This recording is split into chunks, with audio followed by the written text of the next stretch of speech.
在为期8天的欧洲之行中，拜登一直试图说服其盟友国在有关对抗中国的问题上发表一致的看法，以至于在北约峰会结束后，其联合公报首次点名中国，指责中国构成系统性挑战，中国是个持续不断的安全挑战，正在破坏全球秩序。与此同时，拜登也公开喊话，声称各国应该在军事、人权以及贸易等问题上对抗中国。实际上，不止北约峰会，此前的 G7 峰会，拜登也试图带领部分国家渲染中国威胁，联手对抗中国。可多家外媒却注意到，无论是北约峰会还是 G7 峰会，成员国内部都存在严重的分歧。例如，包括美国、英国、日本在内的国家想对华强硬，但是德国、法国以及意大利却有意踩刹车。可见，拜登想要在北约内部建立对抗中国的统一战线，就目前来看还不太容易。不过话说回来，这并不能因此成为美国停止针对中国的原因。据悉，五角大楼一位消息人士透露，五角大楼正在计划建立一支永久性的海军舰队，以最快的速度应对中国人民解放军，扼住中国海上咽喉。早在特朗普时期，五角大楼就有过在加强美军在印太地区的军事力量的计划。而在去年12月份，美国海军部长肯尼斯·布雷斯韦特在一次会议上就表示，将重建美军第一舰队，部署的地区就是印太地区。重建第一舰队说明其不是常驻印太地区，相比之下，永久性的海军舰队无异于是对太平洋海域实现常态化的战备巡航，两者之间存在很大的差别，明显是后者更为危险。无论是美国海军在太平洋的第7舰队还是第3舰队，综合作战实力都是非常强的。如果建立所谓的永久性海军舰队，也就意味着中国将面临更大的压力。对此，我国不得不防，也必须做好一切应对准备。话说回来，此行为也说明了拜登在面对中国时已经不再掩饰，彻底露出獠牙。虽然没有公开表示要跟中国开战，但是也已经是变相的在向中国下战书了。可中国会怕吗？针对美国在建立永久性海军舰队的计划，俄科学院东方研究所、东南亚以及澳大利亚专家点名美国，声称中方早已经做好了准备，完全有能力确保自身海上贸易路线的安全。以中国现在的实力，确实有这个可能。或许建立永久性海军舰队遭殃的不是中国，而是美国。如此一来，俄澳等专家担心的事很可能要发生。作为世界上2个大国，一旦竞争更加激烈，引爆冲突是必然的。届时，战争很容易演变为核战争，核威力有多大，相比外界都很清楚。至此，不少人惊呼：拜登是疯了吗？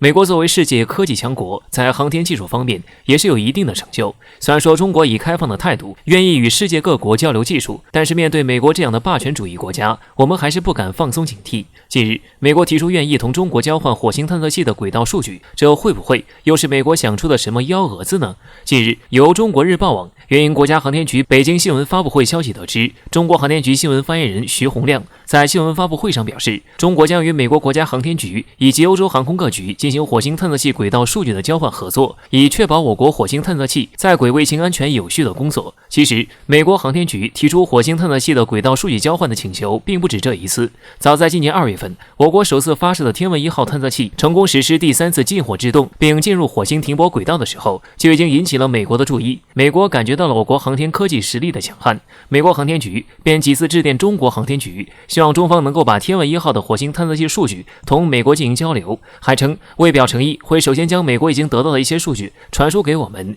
徐洪亮表示，天问1号在火星进行探测任务时，中国就与法国、奥地利、阿根廷等国家的航天机构进行了多方面的合作。与此同时，中国还和这些国家在天问1号火星探测的数据进行探讨和研究，以便于中国航天事业取得更高的成就，以及保证探测器在轨的卫星安全。近期，中国也正与美国航天局举行探测器数据的相关交换工作。中国在接下来的航天事业中都会坚持开放的态度，愿意同各国进行技术交流和广泛的合作。能够开放合作是好事，但是早在2011年，美国就立法禁止与中国进行航天技术的任何交流，这又是什么想法呢？美国处处心机，我们还是需要提防。美国政府因为霸权主义的趋势，想方设法的干扰中国。如今中国在航天事业上逐渐取得成就，才想起与中国合作，也不能排除美国会动用什么心思的可能。全球火星轨道到目前为止只有8颗卫星，这样少的卫星分布，足以说明火星探测器运行的研究任务有多困难，天文1号火星探测器的数据有多重要。但是如果美国航天局只是出于相互合作交流的目的来交换数据的话，对我国科技的研究也是有利的。科技强大预示着国家的强大，科技就是强国的基础。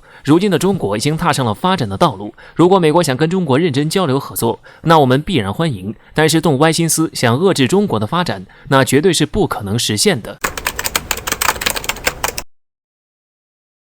相信大家都知道，在2021年6月17日，中国的神舟12号从酒泉发射成功一事，这是中国空间站阶段的首次载人飞行任务。伴随着中国在航天技术领域上的大发展，外媒对中国的太空雄心也是议论纷纷。空间站是一种可在宇宙中运行的航天器，宇航员可在此长期居住并开展相关研究。在中国研制出自己的空间站之前，那遥远的外太空只有一个空间站，该空间站由美国、俄罗斯主导，日本、加拿大、欧洲参与运营。早前曾有网友说，国际空间站中国人什么时候上去并不重要，只要我们想去就很容易获得批准。该网友还说，既然是国际空间站，肯定欢迎各个国家的太空人。但是后来的事情大家也都清楚了，尽管当时中国的空间站建设计划尚处于起步阶段，尽管中国无意与国际空间站竞争，反而是希望能合作共赢，但中国始终没有拿到进入国际空间站的门票。虽然国际空间站是由多个国家参与运营的，但真正的主导者还是美国。美国为了保持自身在航天技术和太空探索方面的优势，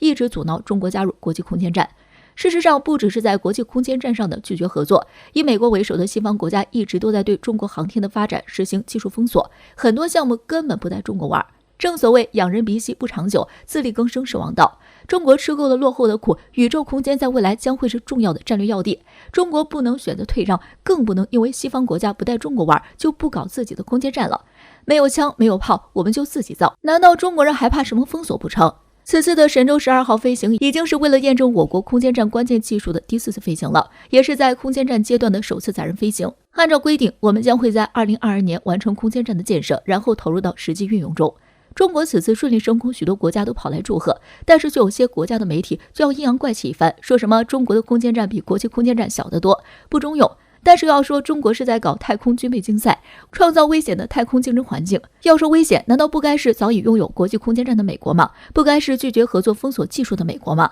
中国之前没有自己的空间站，外媒要嘲笑；有了空间站又说中国制造危险，真的好笑极了。就像2009年一网友在网站的回答，要上就上自己的空间站，上别人的不好玩。确实如此，我们自己的空间站不用去看别人脸色，自己家想怎么做就怎么做，西方国家也只能在一旁阴阳怪气，惹人嫌。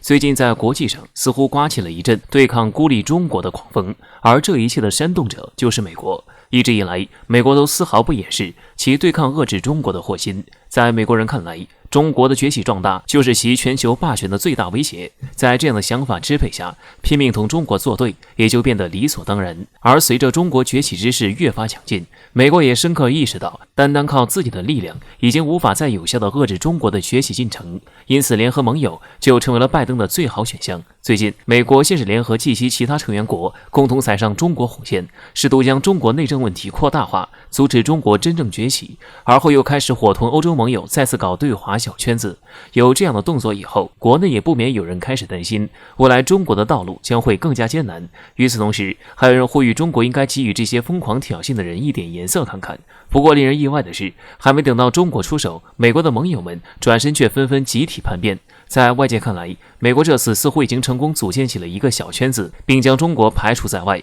但是实际上，在离开了美国的胁迫以后，美国的盟友们纷纷开始发出另外一种声音。法国总统纠正表示，G7不是与中国敌对的俱乐部。与之相类似的还有德国总理默克尔的发言，其特别强调中国在世界重大议题上的重要性。如果没有中国，那么在气候变化等领域将不会找到解决方案。如果说欧洲盟友的表态还不够的话，那么美国在亚太地区最忠实的盟友日本的表态就更能说明问题。日前，日本首相菅义伟否认了跟随美国一同构建对华包围网的言论。紧接着，日本还突出强调同中国展开合作的重要性。不难看出，其在这一问题上的连忙否认态度，无疑是给拜登当头一棒。